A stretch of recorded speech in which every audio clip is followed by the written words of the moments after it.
Sir एक बात बताइए, अब जो बात आ रही है कि राहुल गांधी ने फैसले लेने शुरू किए, वो 2029 की तैयारी कर रहे हैं, वो युवा नेतृत्व को लेकर आ रहे हैं और वो एक्सपीरियंस लोगों को दिल्ली लाना चाहते हैं।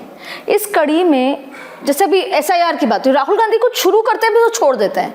भारत जोड़ो यात्रा शुरू की, जबरदस्त माहौल बना, फिर उस बात को छोड़ देते हैं। कुछ एक चीज OBC शुरू करेंगे, छोड़ देंगे। फिर SIR पे हुआ, आज SIR तो ये हो गया कि वेस्ट ऑफ टाइम था जो राहुल गांधी ने PC करी सुप्रीम कोर्ट के वर्डिक्ट के बाद। ऐसा होता है कि वो कुछ चीज उठाते हैं, फिर इंटरेस्ट खत्म हो जाता है, छोड़ देते हैं, फिर आगे बढ़ते हैं, छोड़ देते हैं। देखिए, परसेप्शन की बात कर रही हूँ सर। नए प्रश्न आ गए, हालांकि हम पुराने प्रश्न पर जाना चाहते थे। आप उसके का भी जवाब दे सकते हैं, दुष्यंत जी के पास जाऊंगी। तो जो नए प्रश्न आए वो है कि राहुल गांधी मुद्दे को छोड़ देते हैं। दरअसल कोई भी अच्छा, आप ये तो बता दीजिए, क्या SIR was not a waste of time since Supreme Court has now said it? तो नहीं लगा आपको कि पार्लियामेंट पे इतनी चर्चा हुई, हमने मकर द्वार पे तब विपक्ष को कवर किया? समझिए, सुप्रीम कोर्ट ने उनको बदलना पड़ेगा अपना डिसीजन, आज नहीं तो कल। भाई, नागरिकता के सवाल पर जो सुप्रीम कोर्ट की टिप्पणी है, क्या है प्रूफ हमारी नागरिकता का? जब हम वोटर से ही नागरिकता का अटैचमेंट खत्म कर दिया गया, तो अब तो नागरिकता की परिभाषा तय करने की नौबत आ गई। ये सुप्रीम कोर्ट का माने गुणवत्तापूर्ण निर्णय नहीं है। सुप्रीम जब आज कॉकरोच क्या कह रहा है कि एक व्यक्ति का भी अगर वोट काट देता है, कोई वोटर का वोट अगर काट दिया तो उसको UAPL लगना चाहिए। ये फीलिंग क्या है? और सुप्रीम कोर्ट 27 लाख वोटर्स को आप बोलते हैं अगला बार वोट दे दीजिएगा। ये इसके खिलाफ में जनता में बहुत गुस्सा है। आप इसको सही फैसला मत सर, बंगाल में, दुनिया में जब चुनाव होते तो गुस्सा क्यों नहीं दिखता है?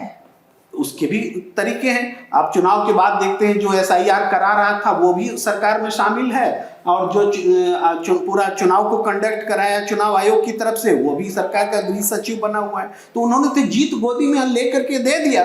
तो अब यहाँ पर क्या प्रश्न उठता है कि जीत कैसे जाते? तो फिर केरला में कैसे जीत जाते हैं? SIR केरला में कैसे जीत जाते हैं सर? केरला में क्या BJP जीत जाएगी?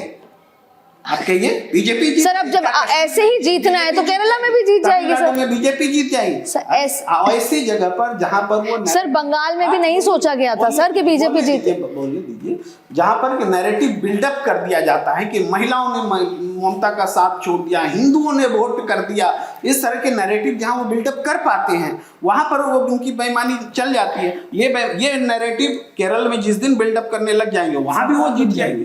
तमिलनाडु में कर लेंगे, वहां भी जीत। सर, तो तमिलनाडु में हिंदू संस्कृति बहुत हावी अगर आने आ जाए तो केरला में हिंदू क्रिश्चियंस बहुत है सर, BJP के साथ कर देते फिर वहां भी सर। इस चीज को वो करने, वहां भी महिलाएं हैं सर। तो मैं कह रहा हूँ वहां अगर वो करने की स्थिति में रहते तो आपके चैनल में भी खबर चल रही होती कि तमिलनाडु में हिंदुओं ने वोट किया है। मैं आई एग्री, पर मैं ये नहीं मान सकती कि केरला में SIR ठीक हुआ, वहां नहीं हुआ। SIR ठीक हुआ नहीं, गलत नहीं हुआ, मैं तो रीजन बता रहा हूँ।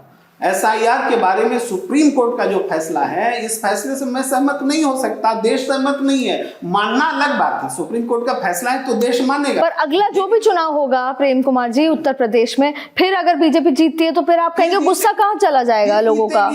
इसमें कोई शक ही नहीं है। यही SIR इसी ढंग से होगा, इसी तरह से चुनाव होगा तो जीत तो तय है। चुनाव का तो कोई मतलब। अच्छा दुष्यंत जी, आप मेरा तो प्रश्न क्या था, दूसरी जगह बात बहस में चली गई। चलिए आप उधर आ जाइए, क्योंकि वो प्रश्न बाकी है जो आप कह रही थी, वो पार्टी के भीतर, कांग्रेस के भीतर। हाँ, मतलब डेमोक्रेसी की बातें मैं आऊंगी दोबारा।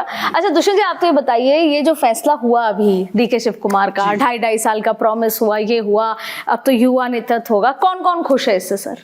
क्या है कांग्रेस में इसको लेकर उम्मीद क्या बढ़ी है? इससे जो कांग्रेस के समर्थक हैं देश भर में वो खुश हैं। उसके बाद लोग उम्मीद कर रहे हैं कि हरियाणा में भी नई युवा नेतृत्व को मौका मिलेगा। मैंने वीरेंद्र राठौर के बारे में आपको बताया। नहीं, देवेंद्र हुड्डा भी खुश है सर? फिर दीपेंद्र हुड्डा? बिल्कुल, दीपेंद्र हुड्डा भी खुश हो सकते हैं, उनको मौका मिलेगा। शैलजा जी किस कैटेगरी में आप मानते हैं? जी, मुझे लगता है कि एक वरिष्ठ नेत्री हैं, और जिस तरह से देश में एक व्यापक परिवर्तन हो रहा है, युवा पीढ़ी का विस्तार हो रहा है देश की राजनीति में, तो वीरेंद्र राठौर, संजय छोकर और हुड्डा, इनमें से ही कोई पार्टी को लीड करेगा। और राजस्थान में क्या लगता है सर आपको? राजस्थान में मुझे लगता है बिल्कुल टीकाराम जूली, सचिन पायलट, पूनिया, जो यूथ लीडरशिप है, पार्टी आगे की ओर चलेगी, पार्टी पीछे की तरफ नहीं। तो इसके लिए क्या प्रदेश अध्यक्ष अभी चुनाव से पहले किसी को नियुक्त किया जाएगा, वही आगे जाएगा, क्या होगा? बिल्कुल बिल्कुल ऐसा लग रहा है, क्योंकि वर्तमान प्रदेश अध्यक्ष को काफी लंबा समय हो गया है, उनका कार्यकाल पूरा हो गया है, तो पार्टी ऐसा तो करेगी नहीं कि वापस अशोक गहलोत जी के पास जाएगी, उनको पीसीसी प्रेसिडेंट चुनेगी, किसी नए नेता को चुनेगी। पर सर यहाँ पे एक बड़ा फैक्टर है जाट का जी, क्योंकि डोटासरा जी जाट नेता हैं, जाट को रिप्लेस करके आप किसी और को बनाएंगे तो आपको उनको तो कहीं ना कहीं प्लेसमेंट देनी पड़ेगी। ऐसा कुछ नहीं है। आज आप सर राजस्थान में जाट एकजुट होकर कांग्रेस को वोट करता है, इसलिए हर बार कहीं कोई जाति के ऊपर पार्टियां नहीं चलती हैं। सर आप सच में ये मानते हैं कि जातियों पर नहीं चल रही पार्टी? बिल्कुल, कोई दल चाहे कांग्रेस है या भाजपा, ये अपनी रणनीतियों के हिसाब से चलते हैं, जाति के आधार पे तो मुझे लगता नहीं। सर आप जिस समाज से आते हैं वो किसको वोट करता है? पता नहीं किसको करता, अलग अलग जगह पे करता है। यहाँ राजकुमार भाटी को किया था, राजकुमार भाटी जी हार गए, तो ऐसा नहीं है, अलग अलग समाज अलग अलग सीट पर अलग अलग तरीके से वोट करता। कहीं इकरा हसन को किया, वो जीत गई, तो अलग अलग चीजें हैं। चुनाव सिर्फ एक जाति के आधार पर नहीं होता, पूरे समाज तय करता है और पूरा समाज ही होना चाहिए प्रभावी लोकतंत्र के लिए। एक जाति प्रभावी नहीं होनी चाहिए।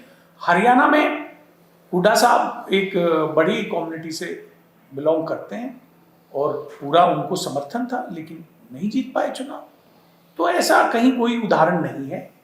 और मुझे लगता है कि पायलट जी का आपने जो जिक्र किया, वो उनका अपना पूरे देश में, आप देखिए केरला में उनकी रैलियों को देखो, वो कहीं भी जाए उनका एक अपना ऑरा होता है, कितनी भीड़ होती है। अब तो केरल का ही देख लीजिए, ताजा उदाहरण है, तो वहां तो कोई जाति विशेष वहां कुछ है नहीं, तो मास पुलर लीडर हैं। बात यह है कि आगे क्या। डोटासरा जी को भी ये मानता हूँ, डोटासरा भी मास पुलर नहीं, पर सचिन जी को ये लगा आज के नेता हैं, और उनका देखिए वो बहुत अच्छे तरीका है, जब वो शब्दों का चयन जब वो बोलते हैं कितना बढ़िया बोलते हैं। वो कभी एक अपनी जाति की बात नहीं करते, पूरे राजस्थान की बात। सर आप तो क्या सबकी बात कर रहे हैं, मैं तो ये कह रही हूँ कि आज सचिन पायलट जी के समर्थकों को ये लग रहा होगा कि यार उस समय भी 2.5 साल वाले फॉर्मूले को ढंग से मान लेते तो आज सचिन जी सीएम होते। समर्थकों को नहीं, आम आदमी को भी लग रहा है, और पार्टी का हो सकता है कि शायद परिणाम भी दूसरे होते, लेकिन अब बीत गई सो बात गई, अब उस पे तो क्या। ठीक है सर। अच्छा सर एक बात बताएं, इसी बीच में 4 भारतीय जनता पार्टी ने अपने प्रदेश अध्यक्ष बना दिए। उन्होंने दिल्ली में बना दिया, हरियाणा में बना दिया, उन्होंने पंजाब में देखिए आप कितना 76 ईयर ओल्ड जो पूर्व कांग्रेसी हैं ढिल्लो साहब, उनको बना दिया, त्रिपुरा में बना दिया। तो बीजेपी लगातार काम कर रही है, प्रदेश अपने फैसले लेती है, करती है, निपटाती है, सब करती है। नीतीश कुमार को होली के दिन दिल्ली भी ले आई, सब हो गया। मतलब कानों कान आजकल बीजेपी से एक्सपेक्टेशन बहुत ज्यादा है कि इफेक्ट नहीं होता, और राहुल गांधी जरा सा काम करते हैं इतनी चर्चा होने लग जाती है। नहीं, चर्चा है से खाली नहीं चलेगा। देखिए बीजेपी राउंड द क्लॉक काम कर रही होती है। 5 साल बाद जो चुनाव होने वाले हैं उसकी तैयारियां शुरू हो जाती है। कांग्रेस में वो कारण ये है कि केवल आला कमान निर्णय लेगा, इस लिहाज से क्या होता है कि नीचे के लोग जो हैं एक्टिव कम हो जाते हैं। इस बात को समझना पड़ेगा। कांग्रेस बहुत पुरानी पार्टी, बहुत समय से चल रही है, और टॉप लीडरशिप ही सारे निर्णय लेता रहा है, अभी तक लेता रहा है। तो नीचे में जो लोग बहुत जो एस्पिरेशन वाले लोग हैं वो फिर ठंडे पड़ने लगते हैं धीरे धीरे, उनका काम करना बंद होना। जैसा सेवा दल का मैंने उदाहरण दिया कि सेवा दल अगर एक्टिव रहेगा तो वो काम करता रहेगा, तो आपको गतिविधियां दिखेंगी। राहुल गांधी की बात सही है, बहुत सारी चीज़ों को बीच में छोड़ देते हैं।